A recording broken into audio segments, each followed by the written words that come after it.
This is a story about Daisy, based on the Railway series by the Reverend W. Awdry, and read aloud by me, Chris Richardson.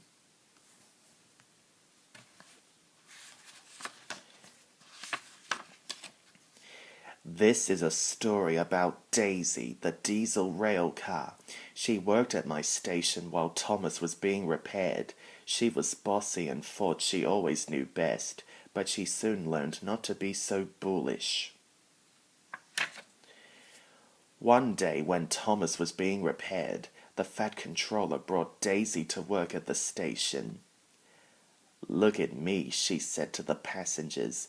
"I'm highly sprung and right up to date. After traveling with me, you won't want to ride in Thomas's bumpy carriages again." The passengers climbed aboard and waited for Daisy to set off. Every morning, milk was collected from the farms and put on a wagon at the station. The wagon was coupled to Thomas's first train of the day so he could take it to the dairy. That day the milk wagon was waiting for Daisy. "I won't take that," she said in horror. "Nonsense," said her driver. "Come on now, it won't take long." But Daisy refused to move. Daisy lied so she wouldn't have to take the wagon. "My fitter says I'm highly sprung and pulling is bad for my swerves," she said. "I can't understand it," said a workman. "Whatever made the Fat Controller send her such a feeble, feeble," spluttered Daisy crossly. "Stop arguing," cried the passengers. "We're already late." Nothing Daisy's driver or guards said would change her mind, so workmen moved the milk wagon, and Daisy went smugly away. "I made up a clever story," she chuckled to herself.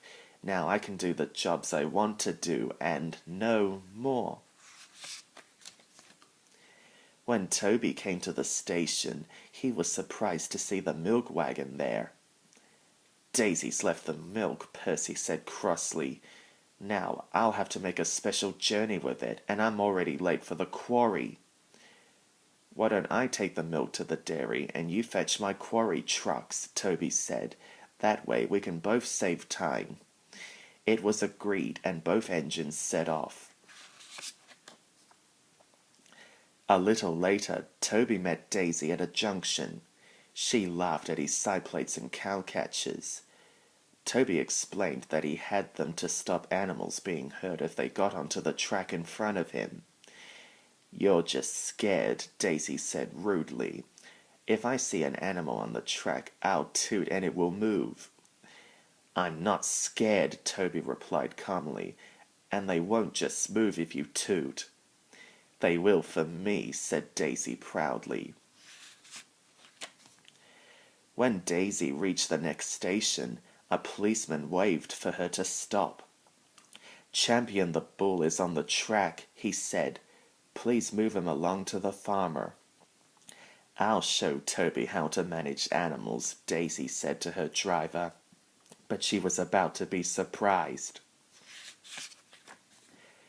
"Move on," tooted Daisy when she saw the bull, but Champion didn't move. After a while, he became curious and slowly walked towards Daisy. "Oh," said Daisy nervously, "look at his big horns. If I bump into them, he might hurt, himself." She quickly backed away and left. Meanwhile, Percy had picked up Toby's trucks. He was still grumpy about Daisy, so he was rude to the trucks. The trucks decided to teach him a lesson. When he pulled them over a big hill, they shoved him forward, sending him racing out of control. "Help!" Percy cried as he flew for a level crossing and crashed into some stone trucks in the yard. Toby was leaving the station when Daisy crept back. One of her passengers told him what had happened. "Now you know why my side plates and cowcatchers are so useful," Toby chuckled. Just then a workman told them about Percy's crash. "If you help Percy," Toby said to Daisy, I'll take your passengers and move the bull." Daisy agreed, and both engines set off. Daisy worked hard all afternoon. She moved all the stone trucks away from the tracks so the breakdown train could rescue Percy. The Fat Controller came to speak to Daisy. "I heard that you left the milk wagon," he said crossly. "I won't have lazy engines working on my railway. However, you have done a good job here, so if you promise to work hard and listen to the other engines, you can stay on."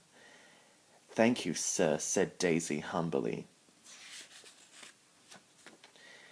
Thomas came back to work the next day. Daisy stayed on to help while Percy was being repaired. The Fat Controller was very pleased because she had worked hard and listened to the other engines.